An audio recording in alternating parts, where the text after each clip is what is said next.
I'm Austin Durant, and I'm in charge of the food preservation track for this year's event.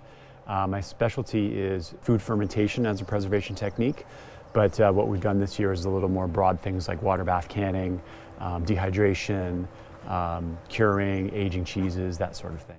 So Fermenters Club is my business. It started out as a hobby just to spread my enthusiasm about fermentation of foods. And then, yeah, just that sort of leads you into farming and gardening. And so that's sort of like how I stumbled upon this wonderful group of people that grow their own food. And I have a website which has 150 recipes at fermentersclub.com.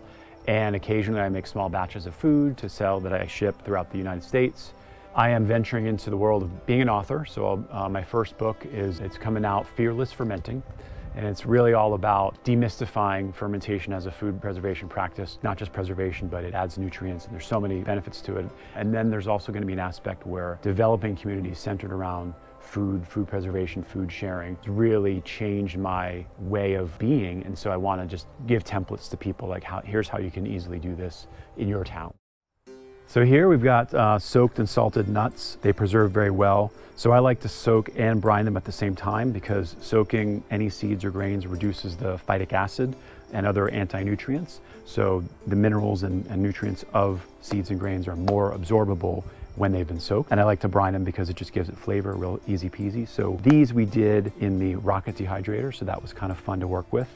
It took a little longer than in an electric dehydrator, but we didn't spend any electricity to do it. In here we've got, I'll take credit for inventing it, I call it sourdough granola. So what I do is I sour oats, a little bit of flour, and sourdough starter. You can use kefir or some other souring agent. Let that get nice and sour for about 2 days. Then you just, from there, make a batter and do all the other granola thingies. So nuts, coconut oil, coconut shreds, raisins, or other dried fruits or fresh fruits. Lay it out on the dehydrator and dehydrate it for about 24 hours. In the rocket, it took about 36, but then you've got this really lovely, you can kind of see the texture. It actually looks bubbly, because it's continuing to ferment even while it's in the dehydrator. So very interesting, unique texture.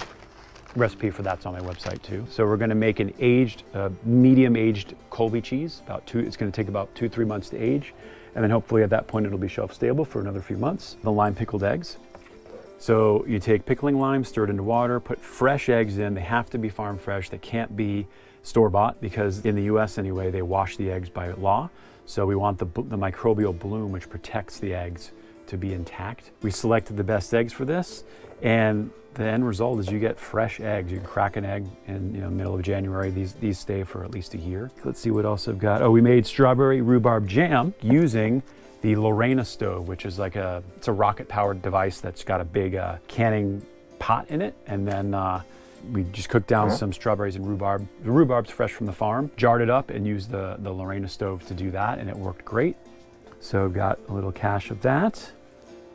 So this is miso, which is a long umami paste ferment made with the help of koji, which is inoculated rice. So we actually made koji from scratch. I brought up koji starter, and basically you culture that for about 2 days, and then that becomes one of the ingredients of miso. Then you take cooked legumes, mash it all together with a bunch of salt, and pack it into the jar. So we did a red bean miso here, just getting started.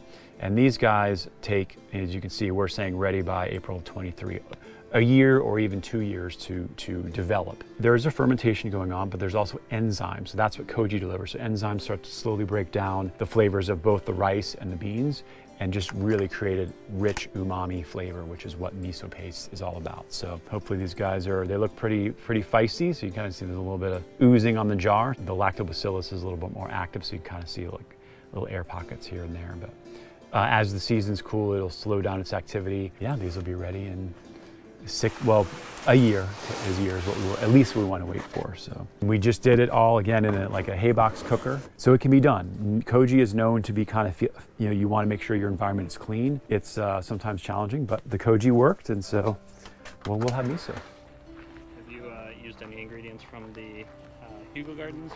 Yeah, we did use the rhubarb to make our jam. We did herbs for our various ferments. So we got like oregano, I put into some pickled veggie ferment, and onions for our kimchi. For the sort of more fermented things like fermented veggies, carrots, cauliflower, jalapeno peppers, onions, garlic. So most of that stuff you can grow. Some of this, of course, hot peppers grow well in the summer, but most of those root veggies are cool crops. Absolutely everybody can grow.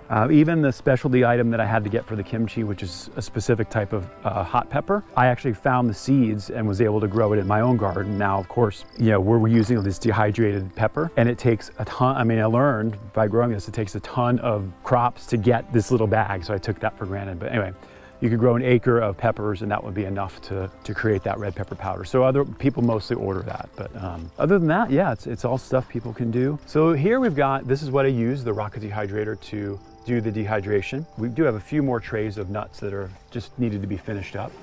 So again, that's what they look like when they're in process. You kind of see they got a nice little salty coating. So stacking functions as far as salting and soaking. So we'll let those go probably another half day. It's just as long as they're sort of dry when you crunch into them, then they'll be shelf stable. So we taught people how to make kombucha. Got a couple gallons going, and that's just fermented tea that's made with the help of a SCOBY, which is our kombucha culture, which this one's being shy. I think I was looking at it this morning. Kind of hard to see, but that's the blobby culture. What else? So we made garlic dill pickles. I got these cukes from the farmer's market. So classic recipe. You can see how feisty it is. It's doing its thing. It's fermenting. I think we put locally grown garlic scapes that we grew on the hugel. Been a few days, but it's coming along nicely. Smells wonderful. Yeah, so this is the pickled veggies called escabeche. You can see also very feisty. Carrots, cauliflower, onions, garlic, some jalapeno, and some fresh herbs. And this is kimchi. So Napa cabbage, radish, carrots. But it can be made, kimchi can be made with any type of cabbage. I kind of want to turn kimchi into a verb. So if you've got a vegetable on your farm, you can kimchi that. The real magic comes in the paste. So the paste is ginger, garlic, onions, and red pepper. You can kind of make that separately. And then when you come across a vegetable, you can kimchi that. So we wanted to do a traditional make here, so we did that. Yeah, normally you'd want to have a way to keep the vegetables submerged and also let the excess gas escape. So if I was at home, I'd have like a little glass weight I could put in the jar. And then there's these waterless airlocks that let the gas out without letting the fresh air in. So this technique works too. You just want to make sure I'm going to do this, I'm going to burp the jar. That just means to open it slightly.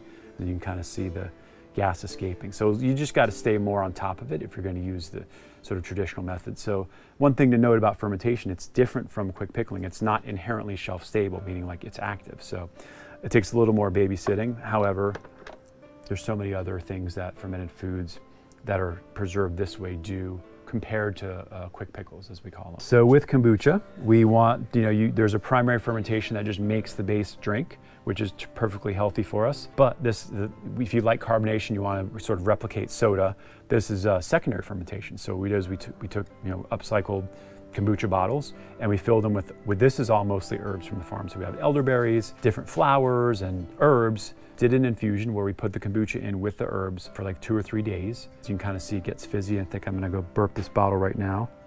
You hear the little fizz, so probably want to let this go one more day, but it's already fizzy and delicious now. Yeah, so that we just had fun with playing with different flavors. So we've got elderberry and sage, isn't that one? Honeysuckle and honey balm. Pineapple weed, which grows, like I said, like a weed, and elderberry here. So you can buy what they call the swing top bottles. Those are great. But if you have access to, glass that has lids that are tightly sealable, and obviously if it had kombucha in it, it's sealable, right? So great way to reuse your bottles. So the other thing I'll take pride in infecting everybody with was the sourdough bug. So I brought some sourdough starter from my hometown in San Diego. Another thing we did was we dehydrated it. So basically you just take sourdough, active sourdough, we just spread it out onto some parchment paper and let it sit out in the sun or in the dehydrator. And it basically makes these flakes that are still basically like suspended animation for our yeast and bacteria. So you just rehydrate these and you'll have super active, bubbly sourdough. So I made a big batch of this, and so hopefully I'm sending people home back to their hometowns with a little bit of this starter. And then yeah, we made tons and tons of loaves of bread. That was another fun thing, using all the rockety things here at Wheaton Labs. So we mainly made use of the rocket oven.